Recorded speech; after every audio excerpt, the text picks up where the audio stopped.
Ciao a tutte e bentornate sul mio canale. Oggi realizzeremo insieme un portafogli con i vari spazi che ci serviranno per poter riporre telefonino, denaro, carta di credito e quant'altro. Il cordino, anche questa volta vi ripropongo il cordino Indalux dell'azienda Borgo dei Pazzi, mi sono veramente trovata benissimo e quindi ho deciso di riproporlo. Servirà veramente pochissima roba, quindi a questo punto vi faccio vedere immediatamente tutto l'occorrente per poterlo realizzare. Come detto già in anteprima, anche per questo progetto utilizzerò il cordino Indalux. Amo molto i cordini in Lurex, questo assolutamente posso dire che è uno dei migliori che abbia utilizzato per i miei progetti. È assolutamente made in Italy, il colore da me scelto è il 32, ma andando sul sito troverete che come Indalux ci sono tantissime varianti. Scusate, l'uncinetto che va utilizzato per questo cordino spazia dal 3,5 al 4,5. Io utilizzerò il 3,5 e ne serviranno circa 200 grammi. La rocca è da 2,50, quindi vi basterà abbondantemente. Come unico accessorio potete mettere una calamita per chiuderlo. Eccola qui, io utilizzerò questa che va cucita, ma potete utilizzare anche le calamite che ci sono in commercio con le alette che scompariranno nella parte interna. Quindi a questo punto ci possiamo armare di tutto e iniziamo subito la spiegazione. Iniziamo la lavorazione creando 91 catenelle che io già ho eseguito. Quindi a questo punto torniamo indietro e andiamo a creare, diventeranno 90 punti bassi. Allora, normalmente andiamo noi a prendere questa solina, invece dobbiamo ruotare un po' il lavoro e andare a prendere questa asolina che sta qui sul retro e in questo punto preciso andiamo ad eseguire i nostri punti bassi. Quindi ci accertiamo che sia il punto giusto e torniamo indietro. Mi raccomando, contiamoli perché alla fine devono essere 90. Quindi vedete questo punto, quindi ruotando il lavoro andiamo a trovare il punto esatto dove creare i nostri punti bassi. Ci rivediamo non appena sono tutti completi. Ed ecco il primo giro completo, vedete è molto lungo. Adesso catenella e come al solito voltiamo il lavoro e facciamo un altro giro di ritorno, quindi andiamo a creare altri 90 punti bassi. Quindi questo passaggio come al solito è molto semplice. E questo è il secondo giro. Noi dobbiamo creare, quindi giri di andata e ritorno, in totale devono essere 8 giri. Quindi questo è il secondo, arriviamo all'ottavo giro completato e vi faccio vedere come proseguire.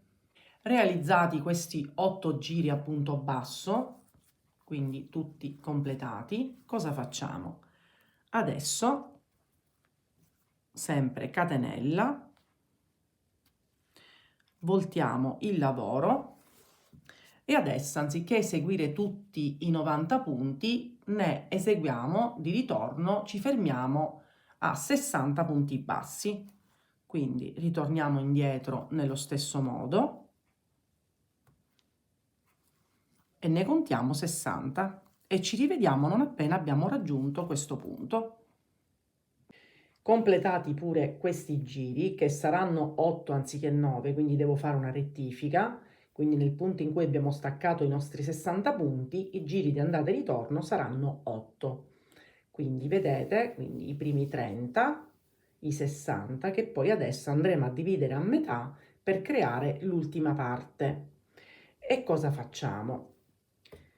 Abbiamo creato quindi questi ultimi 8 giri, adesso sempre catenella, voltiamo il lavoro e andiamo a creare l'ultima parte e sarà costituita da 30 punti, quindi in sostanza la metà di questo pannello. Quindi cosa facciamo? Andiamo indietro, quindi torniamo indietro, contiamo solo 30 punti e una volta che arriviamo a 30 punti cosa facciamo? la stessa cosa che abbiamo fatto da questa parte. Quindi noi siamo arrivati a 60 e abbiamo creato dei giri di andata e ritorno. Noi, una volta che arriviamo a 60 punti, faremo dei giri di andata e ritorno, esattamente saranno 32 giri, e andiamo a ricreare l'ultimo pannello. Finito il quale ci rivediamo e vi farò vedere come iniziare a comporre e a cucire il portafogli. Ed ecco che il corpo del nostro portafogli è completato. Adesso noi dobbiamo ripiegarlo in maniera tale da appunto prendere la forma. Adesso bisogna soltanto creare delle cuciture. Allora, iniziamo portando questa parte più piccola, vi ricordate i 30 punti che erano rimasti? Noi dobbiamo ripiegare da questa parte e sarà la parte dove andremo a inserire carte di credito, insomma, quello che poi vogliamo. E dobbiamo creare una sorta di divisorio e lo creiamo con delle cuciture. Io mi sono già agganciata alla metà, quindi lo dividiamo in due. Mi sono inserita e vado a cercarmi appunto il punto centrale per iniziare la cucitura per fare la divisione.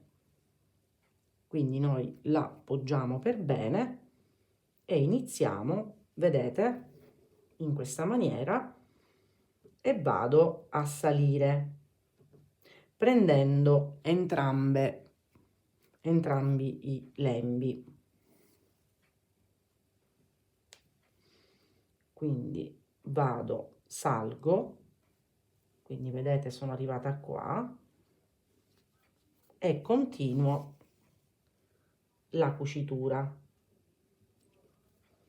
Sbuco da questa parte, continuo, quindi sono pochissimi punti. Questa è la parte, diciamo, più semplice da cucire. E così creiamo la separazione tra le due parti, che viene anche più comodo appunto per alloggiare le nostre carte, i nostri documenti, insomma ciò che poi vogliamo mettere. Facciamo l'ultimo punto, poi completato giriamo e ci andiamo a nascondere, anche se poi questa parte non si vedrà perché vi faccio vedere che poi verrà ancora ripiegata. Ed ecco, quindi diciamo questa parte completata.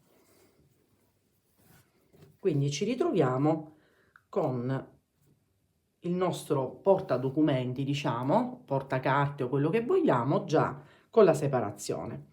Fatto questo, noi adesso cosa facciamo?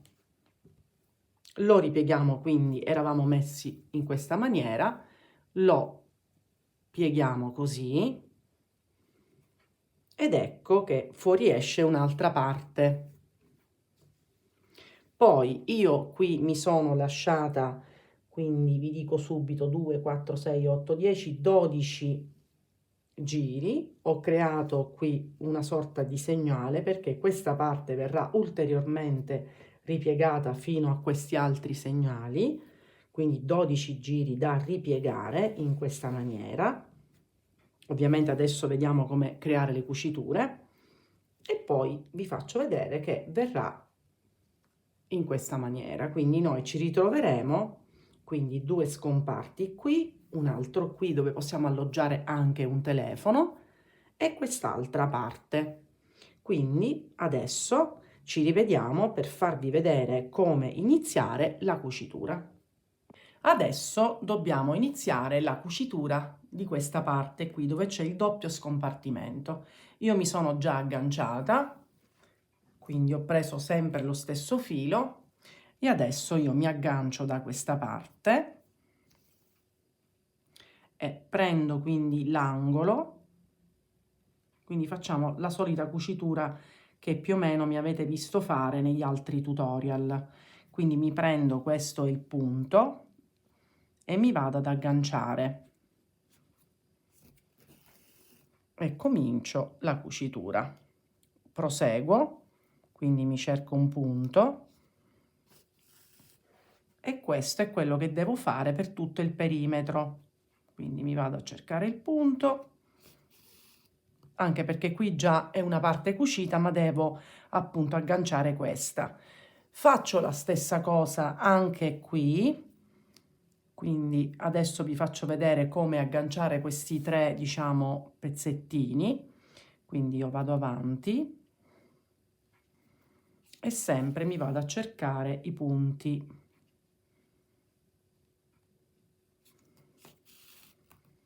Tirate per bene,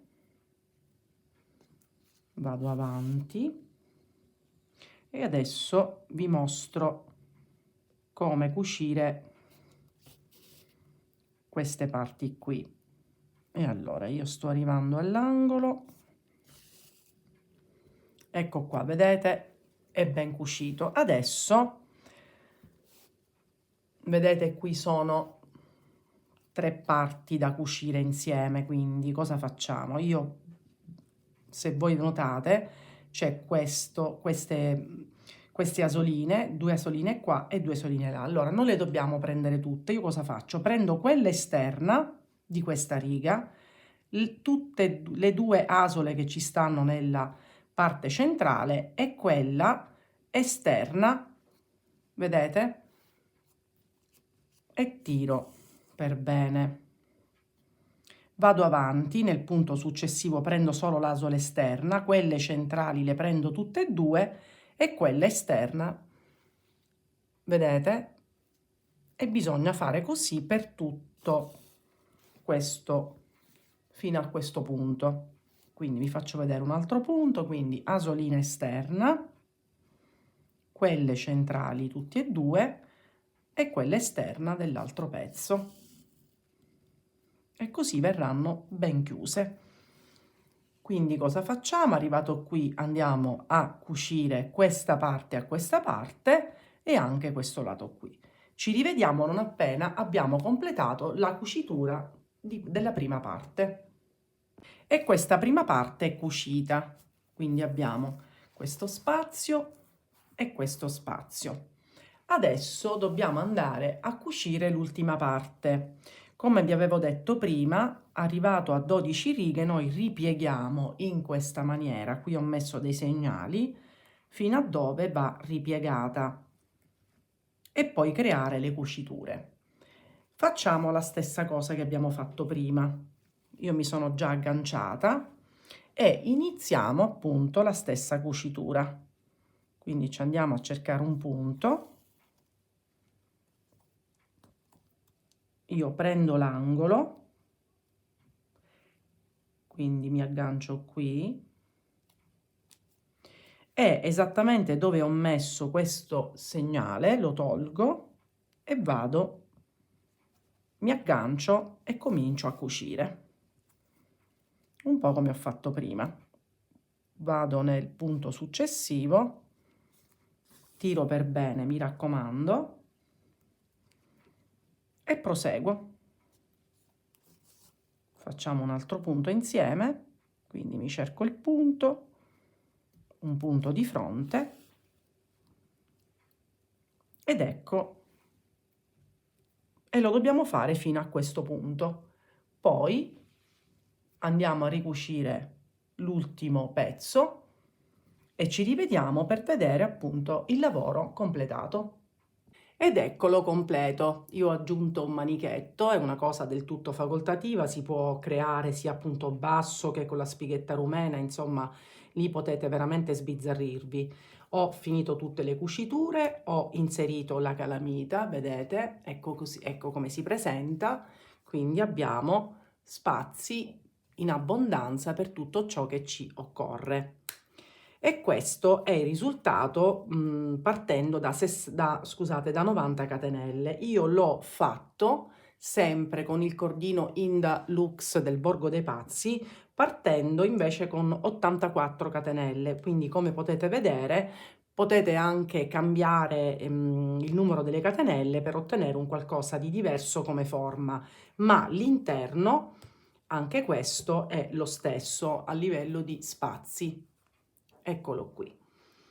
Quindi come vedete con un altro cordino Inda il risultato è anch'esso molto bello, quindi vi invito a dare un'occhiata perché, come vi dicevo all'inizio, ci sono veramente tante tonalità per quanto riguarda questo bellissimo cordino. Quindi date un'occhiata, troverete anche altre cose, quindi non solo cordini, lane, accessori, quindi veramente vi potete sbizzarrire. Vi lascio il link se volete acquistare il kit, anche se è un kit veramente molto piccolo. E se vi è piaciuto il video, mi raccomando, mettete un like, iscrivetevi sul mio canale, condividete con le amiche, fatemi sapere soprattutto se tutti i passaggi sono chiari, se avete qualche dubbio scrivetemi pure e ci vediamo alla mia prossima creazione.